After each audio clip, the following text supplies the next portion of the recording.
حضرت عبداللہ بن عباس رضی اللہ تعالیٰ عنہ سے روایت ہے، آپ فرماتے ہیں کہ رسول اللہ صلی اللہ علیہ وسلم نے ارشاد فرمایا، یہ مسند امام احمد بن حنبل، سنن ابو داؤد، سنن ابن ماجہ کی حدیث پاک ہے،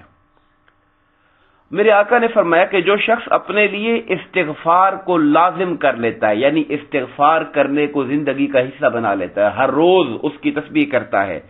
تو اللہ تعالیٰ اسے ہر تنگی سے نکلنے کی جگہ عطا فرما دیتا ہے۔ یہ ایک بہت بڑا اصول ہے اور قاعدہ ہے کہ ہمیں یاد اگر رہ جائے،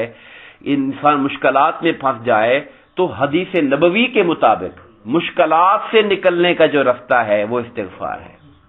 استغفار ہے۔ بلکہ ایک روایت میں نے یہاں یہ بھی پڑھی تھی حضرت حسن بصری رضی اللہ تعالیٰ عنہ کے بارے میں،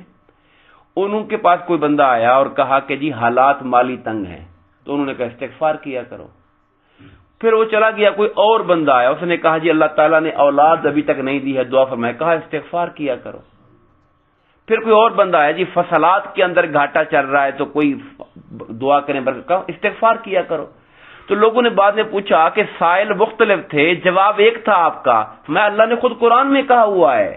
کہ جو خدا کی بارگاہ میں استغفار کرتے، میں وہ آیت کریمہ کل آپ کو کوٹ کروں گا انشاءاللہ، جس کے اندر مفہوم جس کا یہ ہے آیت کریمہ کا کہ جو استغفار کرتا ہے اللہ تبارک و تعالی اس کی طاقت کو بڑھا دیتا ہے، اس کو اولاد عطا فرما دیتا ہے، اس کو برکتیں دیتا ہے، اس پر بارشیں برسا دیتا ہے، قحط کو دور کرنے کے لیے بھی۔ یہ سارے استغفار کی برکات ہے جو خود خدا نے قرآن کے اندر بیان فرمائی ہوئی۔ فرمایا کہ جو استغفار کو لازم کر لیتا ہے اللہ تعالیٰ ہر تنگی سے نکلنے کی جگہ مہیا کرتا ہے اور ہر فکر سے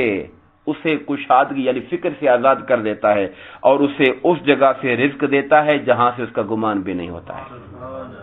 یہ حدیث پاک جو ہے یہ قرآنی آیات کے مفہوم کو بیان کر رہی ہے، مختلف جگہ پر قرآن میں یہ باتیں آئی ہوئی ہیں۔